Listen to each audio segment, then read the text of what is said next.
मित्रांनो, first इयरचा result लागल्यानंतर first इयरचे मुलं पहिल्यांदा कोमात गेले. का? कारण आयुष्यात पहिल्यांदा बॅकलॉग बघितलाय आणि बॅकलॉग बघितला. 12वी पर्यंत आयुष्यात कधी बॅकलॉग पडत नाही, 8वी पर्यंत आपण पासच होऊन जातो. सो मित्रांनो, बॅकलॉग जरी पडला असेल तो बॅकलॉग कसा टॅकल करायचा, प्लस बॅकलॉगला तर आपल्याला टॅकल करायचं, प्लस रेग्युलरचे पण विषय कसे काढायचे याची मी बेस्ट स्ट्रॅटर्जी देतो, ती फॉलो करा. आत्ता रिझल्ट लागलाय, अजून आपल्याकडे 3 महिने, आत्तापासून डेली काम केलं तर 100% बॅकलॉग स्कोरिंग मध्ये काढू आणि रेग्युलर मध्ये तर आपण वर्गात पहिलेच येऊ. दोघांचं कॉम्बिनेशन आलं, बेस्ट रिझल्ट जनरेट करू शकतो. समजून घ्या मित्रांनो.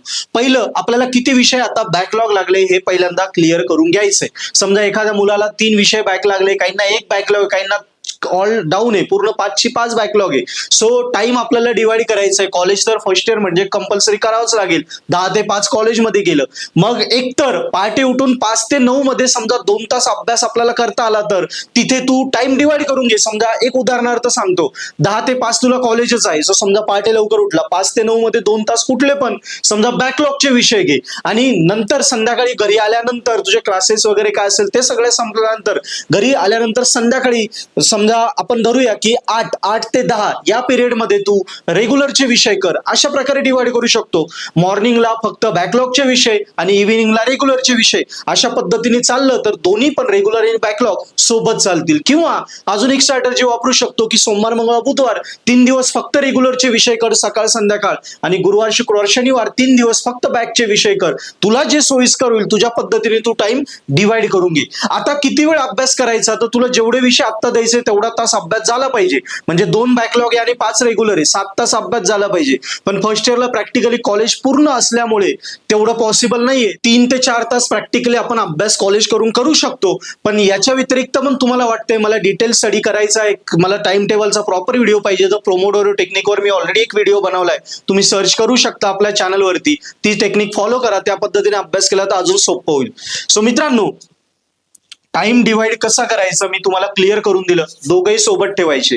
आता मुलं अजून एक चूक काय करता, आता रेग्युलर करत बसता, बॅकलॉग शेवट घेता. शक्यच नाही. बॅकलॉग आणि रेग्युलर दोन्ही सोबत चालेल तेव्हाच तुमचे विषय निघतील, हे लक्षात ठेवा.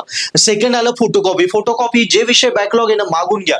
तो रिव्हॅल्युएशन रिचेकिंगला टाकायचा आहे की नाही म्हणून नाही, का मागून घ्यायचा आहे, कारण तुझी उत्तरपत्रिका लिहिली त्यात काय चुका झाल्या, कशामुळे तो बॅक राहिला, जेव्हा तुझ्या हातात आन्सर शीट येईल तेव्हा तुला कळेल ना. सो आन्सर शीट मागून घे आणि आपल्या कॉलेज टीचर कडनं किंवा क्लासेस लावले असतील त्या टीचर्स कडनं ती चेक करून घे.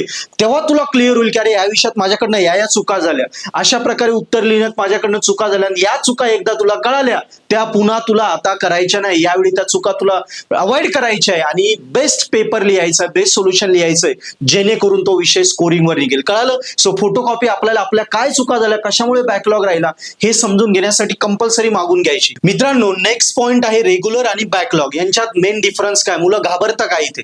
जनरली एक असं म्हटलं होतं की बॅकलॉगचा पेपर अवघड येतो, रेग्युलरचा सोपा येतो. सो मित्रांनो, असं काही नाही. सिलेबस जर तोच आहे, पेपर हा पेपरच असतो, आपण नाव दिलं त्याला रेग्युलर की बॅकलॉग. त्यामुळे बॅकलॉग मध्ये पुन्हा बॅक राहण्याचा तो विषय कारण हेच असतं की मुलं असं कन्सिडर करतात की बॅकलॉग खूप अवघड असतो, रेग्युलर हा सोपा असतो म्हणून बॅक राहतो. सो लक्षात घ्या, रेग्युलर वर्सेस बॅकलॉग असं काही नाही. पेपर हा पेपरच आहे. आपण म्हटलंय की हा पहिल्यांदा दिला म्हणजे रेग्युलर झाला, नंतर दिला म्हणजे बॅकलॉग झाला. म्हणजे सांगायचा उद्देश असा, पेपर सेमच असतो, तू कसा अभ्यास करतो त्याच्यावर डिपेंड आहे. त्यामुळे मनातली सगळी भीती काढून टाक की बॅकलॉग अवघड येतो वगैरे. झाल्या चुका त्या आपल्याला अवॉइड करायच्या, जोरात कामाला लागायचं, अभ्यासाला लागायचंय. फर्स्ट टाइम आयुष्यात बॅकलॉग आलाय तो आपल्याला या मी सांगितलेल्या गोष्टींनी क्लिअर करायचा. आणि सगळ्यात महत्वाचं आलं 4था पॉईंट, गायडेड स्टडी करायचंय. आतापर्यंत बॅकलॉग का राहिला, कारण आपल्याला विषयचा अभ्यास कसा करायचा आपली स्ट्रॅटर्जी फॉल झाली, चुकली, म्हणून आपला बॅकलॉग राहिलाय. तो आता कुणाच्या तरी मदतीने करायचा आहे. ऑब्विसली कॉलेजमध्ये तो विषय आता पुन्हा शिकवला जाणार नाही, तो बॅकला गेला.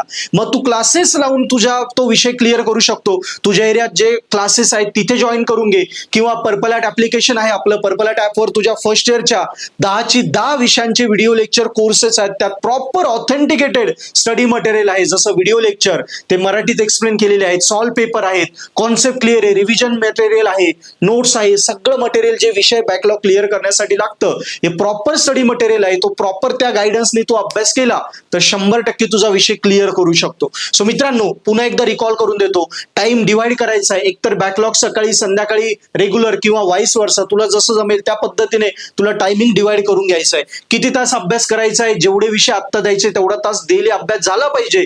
पण जर कॉलेज कंपल्सरी असेल तर ऍटलीस्ट 4 तास, 3 ते 4 तास तरी अभ्यास करायचाच आहे. सुट्टी दिवशी जास्त कर. फोटोकॉपी मागून तुला तुझ्या काय चुका झाल्या, का बॅकलॉग राहिला ते आन्सर शीट वरून कळेल. ते कॉलेज टीचर कडून समजून घ्यायचे, जेणेकरून त्या चुका पुन्हा तुला पडता नाही येणार.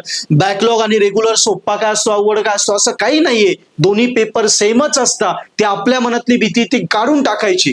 बी पॉझिटिव्ह राहशील आणि चांगला हार्डवर्क करशील तर तुझी बी जी आहे ती एकदम कॉन्फिडेंटली क्लिअर होईल. फर्स्ट इयर क्लिअर होईल म्हणजे 50% तू इंजिनियर झालाच, बाकी इंजिनिअरिंग कव्हर होऊन जाते. आणि अभ्यास हा स्वतः करू नको. स्वतःच्या डोकं लावून तू फेल झालाय, आता एक्सपर्टच्या मदतीने जा. जसं कॉलेजमध्ये तो विषय आता होणार नाही, एक तर चांगले क्लासेस लावून घे किंवा पर्पल ॲट ॲप आहे, बेस्ट ऑप्शन आहे. सो या ऑप्शनने गेला तर 100% आपले बॅकलॉग तू क्लिअर करू शकतो. बाकी काही डाऊट आला, आम्ही आहोत. Best of luck.